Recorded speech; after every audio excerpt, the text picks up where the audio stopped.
I'm talking about like in the choir or the group. I haven't given much thought. No. Okay. If you ever want to, let me know. It's such a random.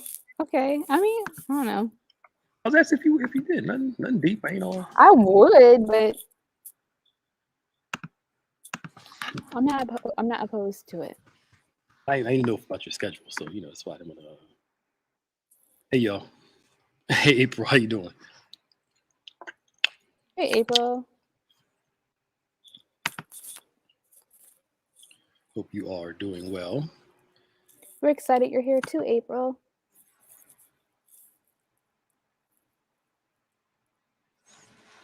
Yeah. What's going on, people? Hey Barbara. Y'all come on and share if you can. Back.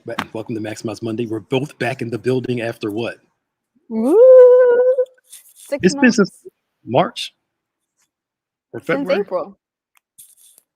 Yeah, May, June, July, August, September, October. Yeah, jeez. Look at God, bring her along.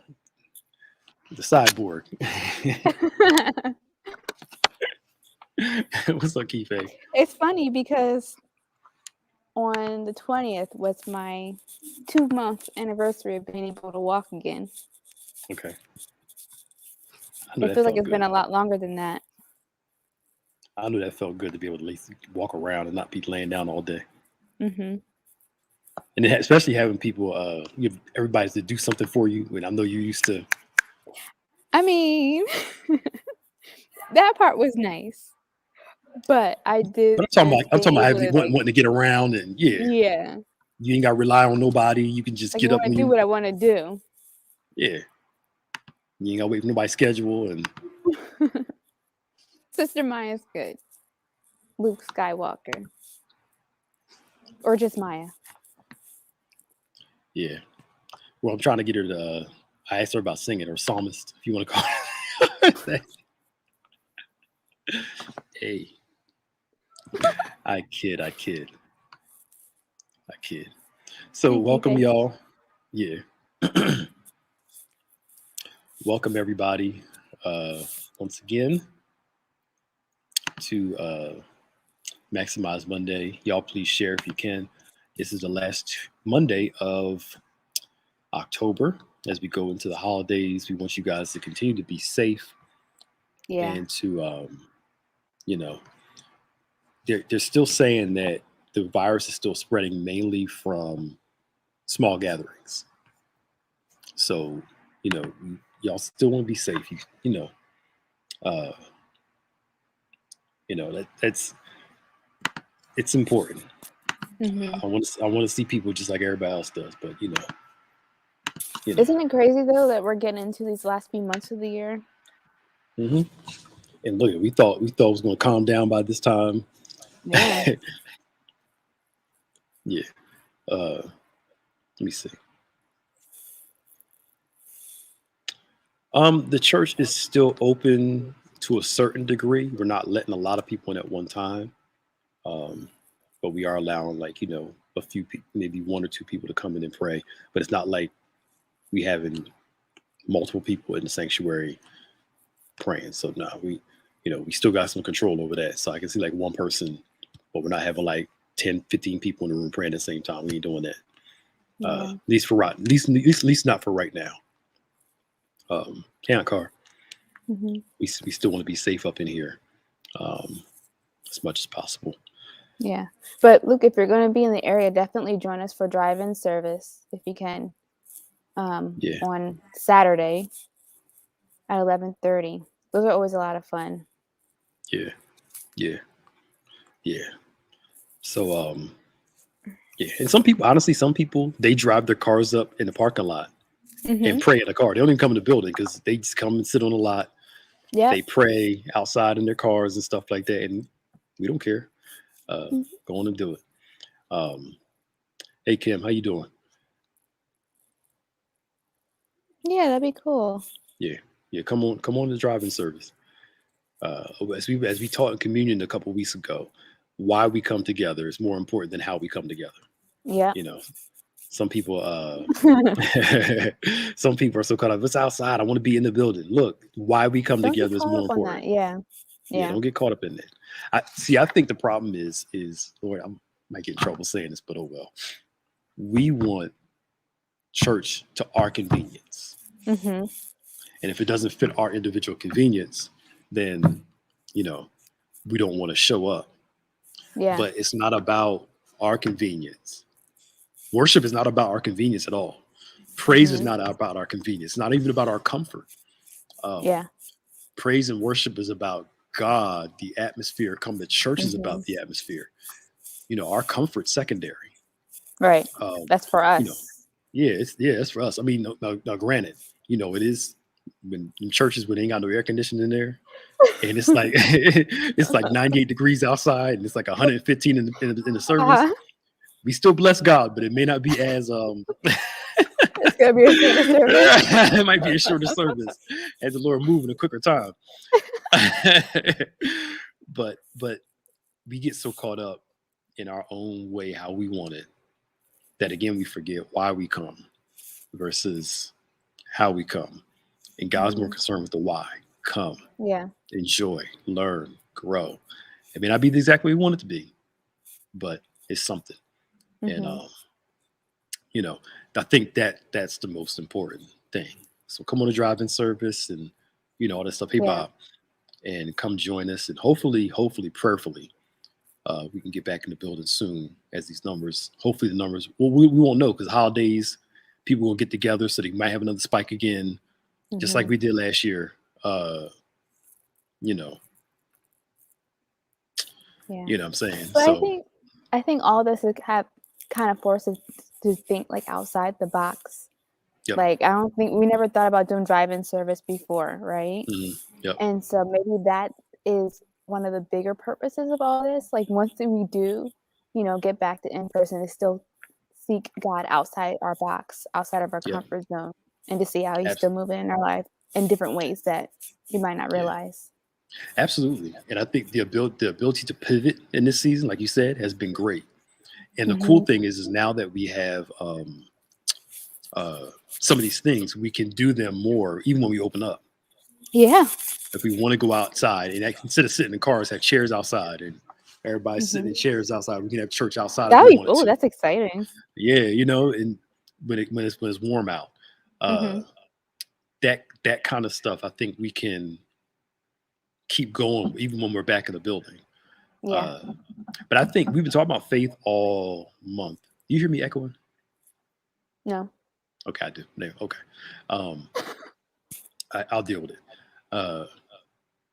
Is faith allows you to pivot. Yep. I think we want to dictate everything about faith. And if it doesn't go the exact way that I want it to go, then it's not God. With faith, you have to pivot sometimes. Except unless it's like a direct order from God to keep going that way or doing that exact thing, that's a different story. But sometimes faith allows you to pivot because God's not big on the details in between. That's why we got to walk by faith every day. There's a reason why He says, "Give us this day our daily bread." Focus on the bread for today. Not saying no plan for the future, but know that it's going to be bread tomorrow. But it teaches us to live off faith too. Because I live off the bread that I need for today and trust God for bread for tomorrow.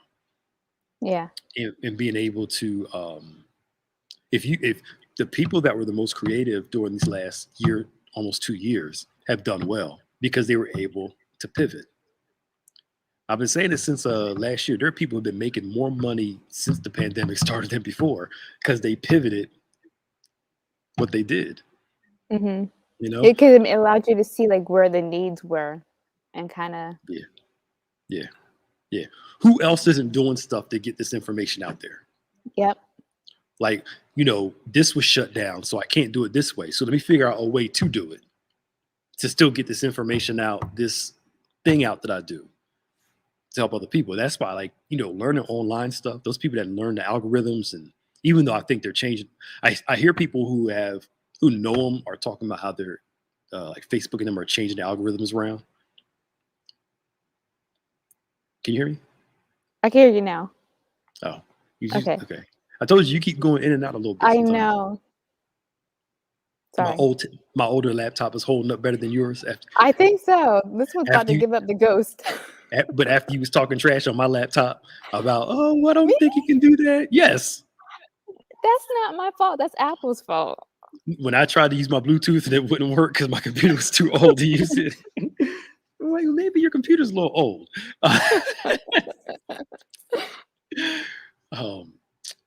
But anyway, what was I talking about? Oh, being able to pivot.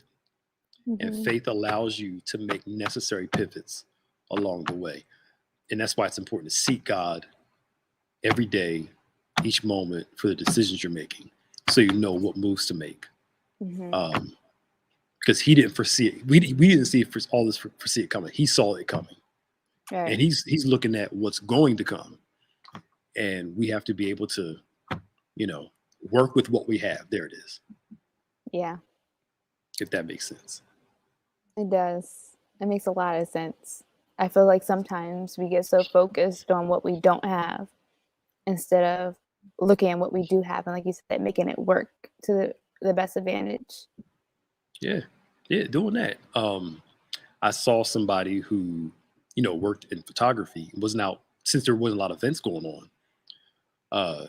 During the pandemic, what he did was he just started going outside. Well, he lived in like a real nice place, so it wasn't like winter like that. But either way, winter or not, he went out and just started taking pictures of nature, showing the before picture, after edit. It just was consistently just doing those things. And it just really started to pop off, Yeah. But it was just the ability. At first, I think he was just doing it just to kind of get that photography bug. To do something, yeah. Yeah. And of course, it's probably different. He lived in a warmer climate. The pandemic started like almost in the wintertime. You out there 20 degrees taking pictures for 2 hours. You may that not would not be be me, that's for sure. You'd be out there for 10 minutes. Click, click, click, click, click, click, click. But then that's why he's getting the pictures. but all that is just a pivot.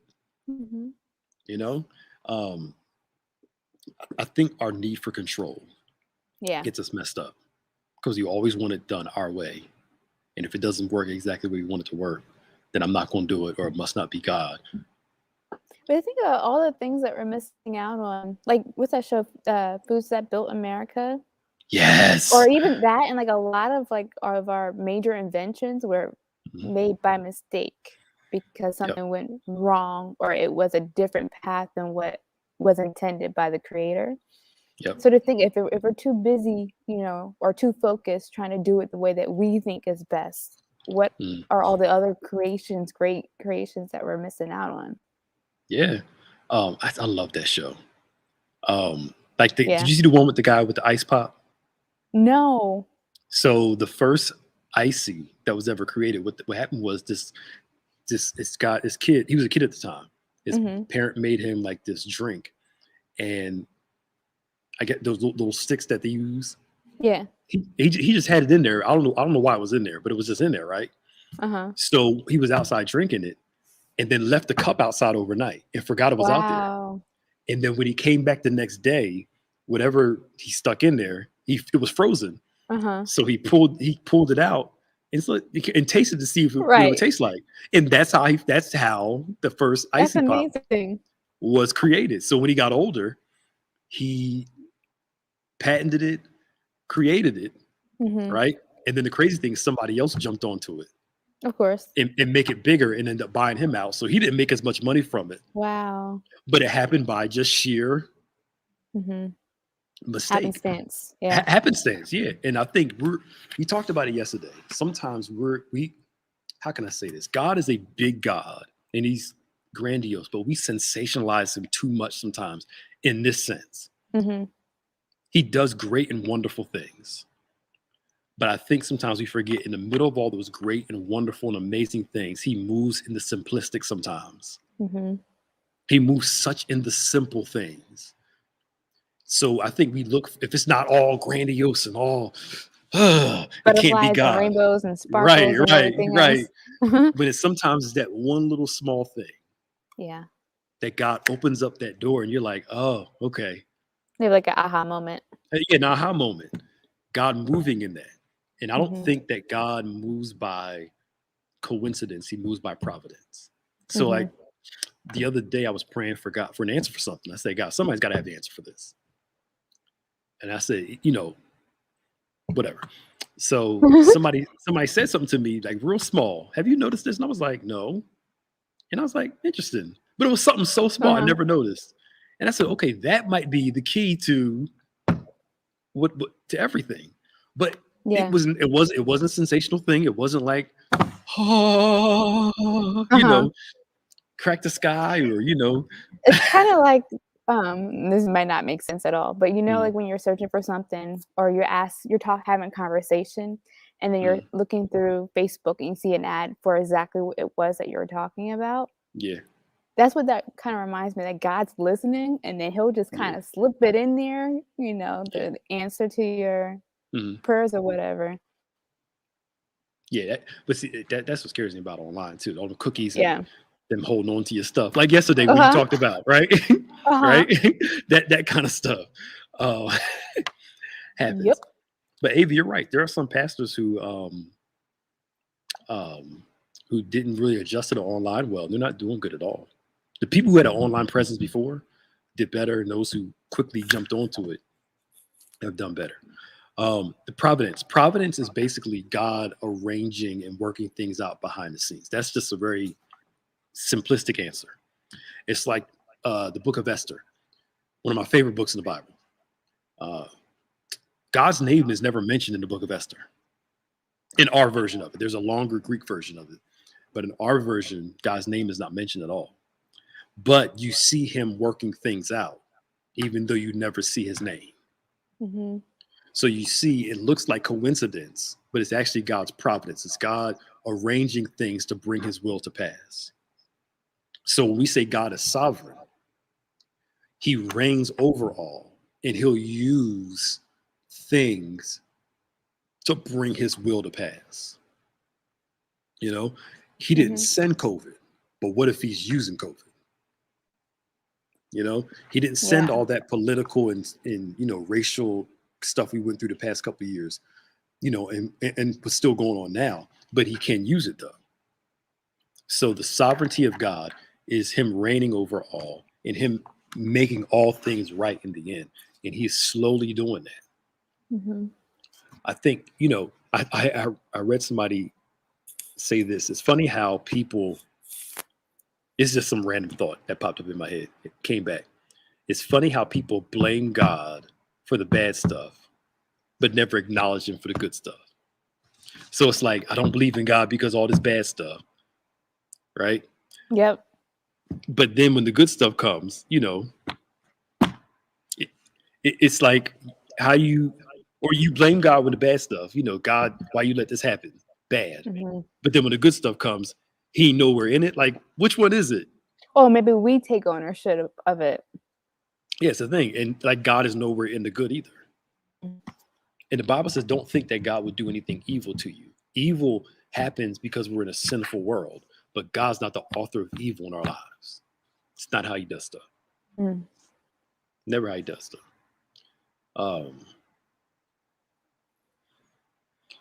So that the ability to pivot, the ability to do stuff, that takes a whole lot of faith, because it's really walking with God, mm-hmm. without, especially those of us who like a complete picture before we do something, and God's like, nope. No, not today. Not today.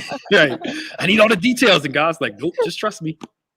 Yeah. Just trust me. Just walk by faith and trust me. But when you're into that whole, I need to know everything, you're going to have a hard time walking with God. Or something. He gives you clues along the way.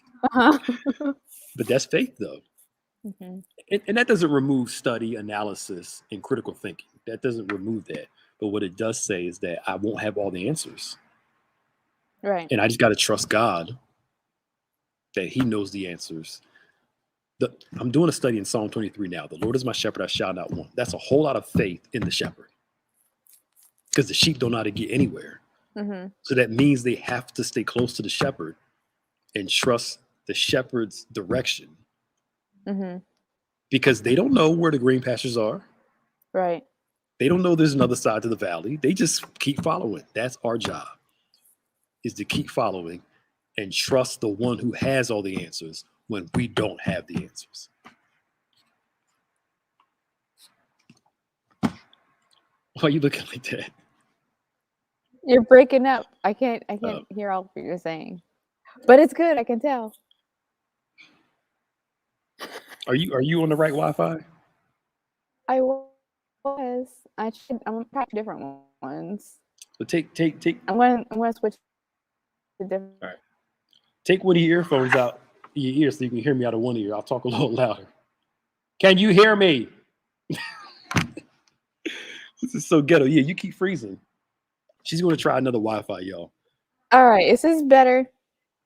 Yeah, it's better. What was you on?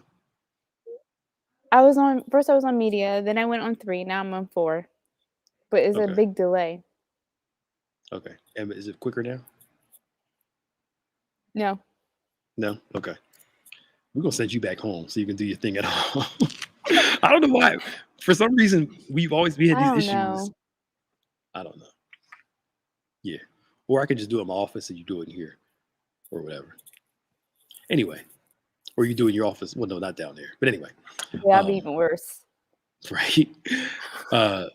So ability to pivot, the ability to move.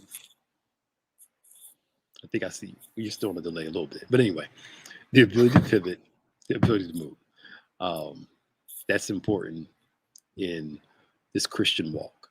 Mm-hmm. Okay. And what I was saying when you missed it was the whole shepherd and sheep thing. You heard that part? I heard the beginning of that. Yep. Yeah. The shepherd sheep part. The sheep doesn't know where the shepherd's going, so it's to trust a shepherd to get them wherever they're going without knowing details and all that. The sheep had to trust the shepherd that even when they would stray, God would still be there and to find them. Absolutely. But that's what they do. They're riding the staff. They bring them back in. Mm-hmm. They get lost. The shepherd comes to find them. And that happens to us sometimes.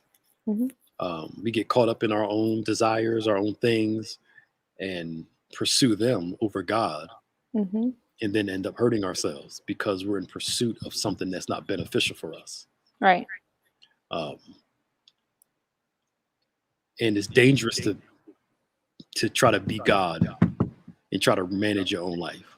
Because if anything, life shows us that we're not good managers. Nope. Just when you think you have it, you lose it. Right. We are not the best managers over our lives at all. And that's where trusting God kicks in. You know, let me turn this off. This is where trusting God kicks in. You know, as a parent, as a child, you want to defy your parents because you think you know more than them.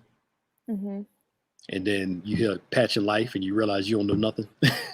And you're like, yo, my parents were actually right about so much more. Sometimes you got to learn it the hard way.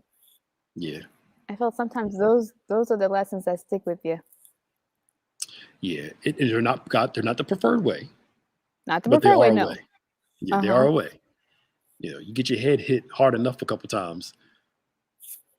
Hopefully, you should change your thought process a little bit. You know, but the preferred way is to follow, walk by faith, trust Him, live with Him, because the whole Psalm 23 implies a relationship with the shepherd, not just a casual following. I know the shepherd knows me. I follow the shepherd leads me.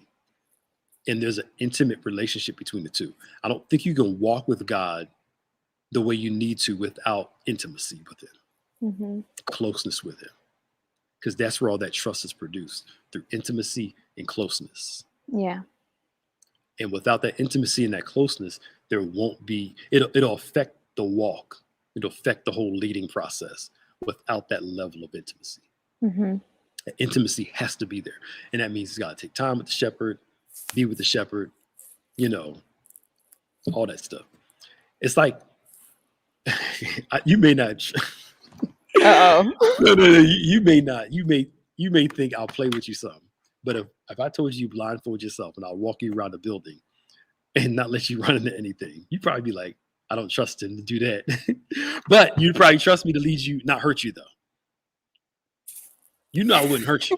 Of course I know. But you probably wouldn't trust me not to play any jokes with you though. I think I would trust you, but expect that you might like do like this or something. Oh yeah, fine. But there'd be no hurt though. Correct. I'd make sure you would not get hurt at all. Mm-hmm. That's kind of like God sometimes. You don't see it all. You know, you don't know it all. You just have to trust him enough that he's going to, the insecurity of not knowing, you know, is helped when you trust him to take you where you need to go. Yeah. You know, and trust him to give you mile markers on the way there. It's like when you kid, are we there yet? Are we almost there? Are we there yet? Are we almost there? Are we there yet? Are we almost there? And no. Like, no, for the 40th time, no, we'll be there in 45 minutes. Just be quiet, just get in the car and just ride. Let me drive the car. Yeah, she sounds sarcastic, don't she? I was not being sarcastic. I would trust you, Pastor Nick. Excuse me. So, faith pivots.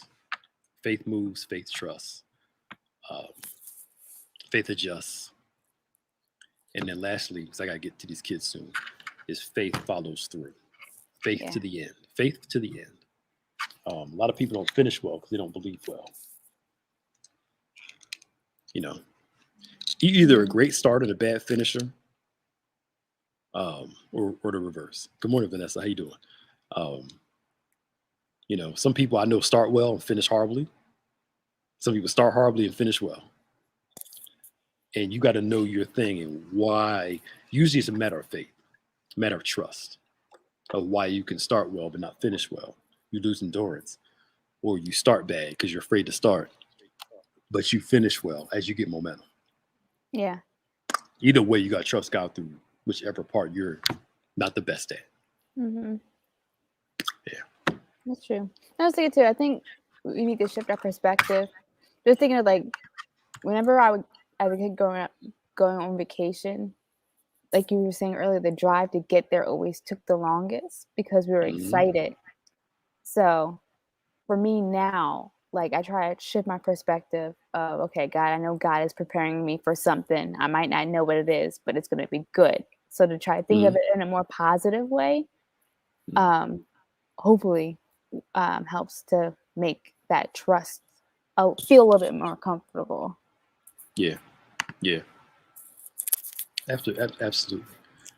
Nice. Okay. Yeah, you're still skipping a little bit. Okay. So it's 12:30. It's 12:30 anyway. I gotta get back up to these kids. Yeah, it's time to go anyway. Y'all used to have us like 1:45, but homeschooling started. So maybe once we're on break, I'll be able to go a little further. But plus, it'll give Maya time to get her computer straight. So glad y'all joined us. Don't forget to join us for Bible study this Wednesday. What's tomorrow night? Tomorrow night is Safe House Men's Ministry.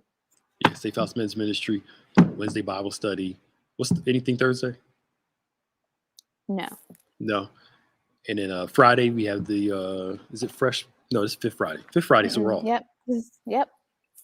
Yeah, we're off this Friday. All right, y'all. Lord bless you, keep you. If you missed yesterday's service and the first fruits, go back and watch it. You can sow your first fruits as always. And we'll see y'all later. Bye. Bye.